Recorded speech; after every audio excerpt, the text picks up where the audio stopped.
buenos días a todos, qué gusto poder contactarnos a través de este medio. Es para mí un gozo poder compartir con ustedes que a partir de ahora lo que voy a tratar de hacer para que podamos estar recordando lo que hemos hablado los domingos es preparar un breve video como este, a través del cual recordemos los puntos principales del mensaje. La semana pasada estuvimos hablando acerca de ¿qué es lo que significa cuando Jesús dice no solo de pan vivirá el hombre? ¿Qué es lo que significa cuando la Biblia menciona no solo de pan vivirá el hombre? Y recordábamos que Dios envió el maná al pueblo de Israel estando en el desierto. Ellos se quejaban de la falta de alimento y entonces Dios, escuchando su clamor, decide enviar el maná al pueblo de Israel.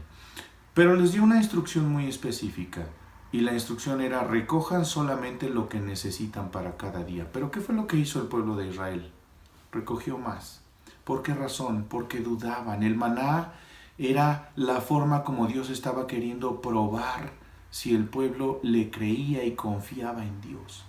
La palabra que nos ha sido dada tiene la intención de que nosotros creamos y confiemos en Dios. Y pensando en eso es que a la luz de lo que dice 2 Timoteo, capítulo 3, versos desde el 14 al 17, veíamos qué es lo que significa en términos prácticos vivir de toda la palabra que sale de la boca de Dios.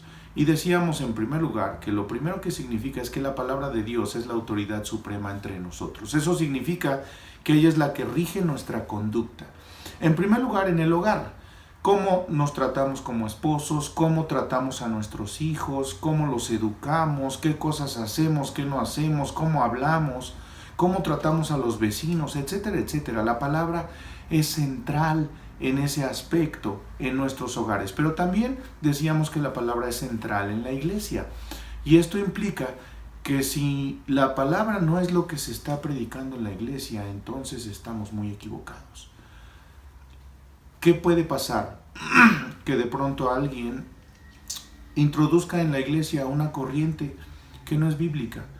Por eso es que lo que necesitamos hacer es estudiarla de tal manera que cuando una corriente que no es bíblica entra en la iglesia, nosotros inmediatamente podamos detectarla. Nuestro trabajo es compartir la palabra de Dios. Pero decíamos también que lo que significa es que la palabra de Dios nos santifica. Y ahí es donde analizábamos el pasaje muy famoso de 2 Timoteo 3:16. Y es que la palabra nos santifica primero salvándonos, porque es a través de la palabra que podemos llegar a la fe. La Biblia dice que la fe es por el oír y el oír la palabra. Así que la palabra es la que nos lleva hasta el punto de reconocer nuestra necesidad de Cristo y rendirle nuestra vida. Hablábamos también de que nos educa, nos enseña lo que es verdadero, lo que no lo es, para que nosotros podamos andar por esa verdad. Pero también nos convence.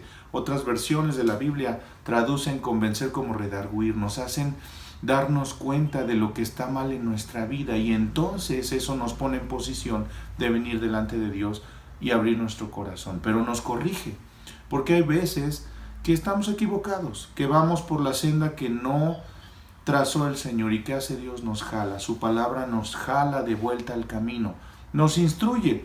No solo nos jala, sino que ahora nos pone en la senda correcta para vivir en justicia y además nos equipa, porque al final de ese pasaje el verso dice que la intención de la palabra es ayudarnos a estar preparados para toda buena obra. Lo que sea que Dios nos mande a hacer, nosotros estaremos listos.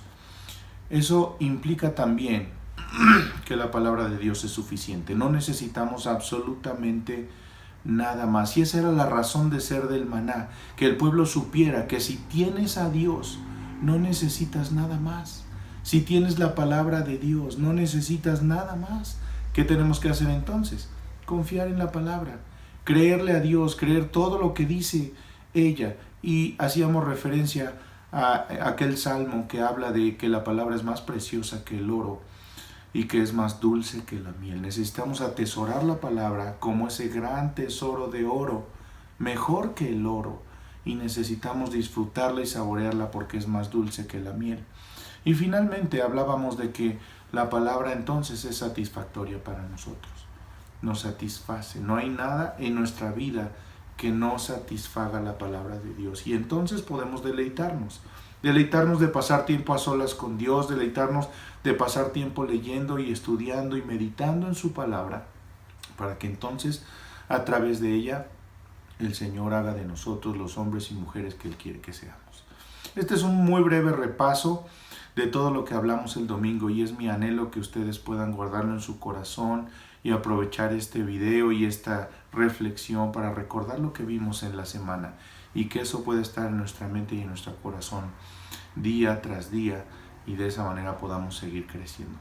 Les mando un abrazo y espero que este video pueda ser de bendición para ustedes, y si ustedes desean compartirlo, pues siéntanse en la libertad de hacerlo. Que Dios les bendiga y seguiremos en contacto.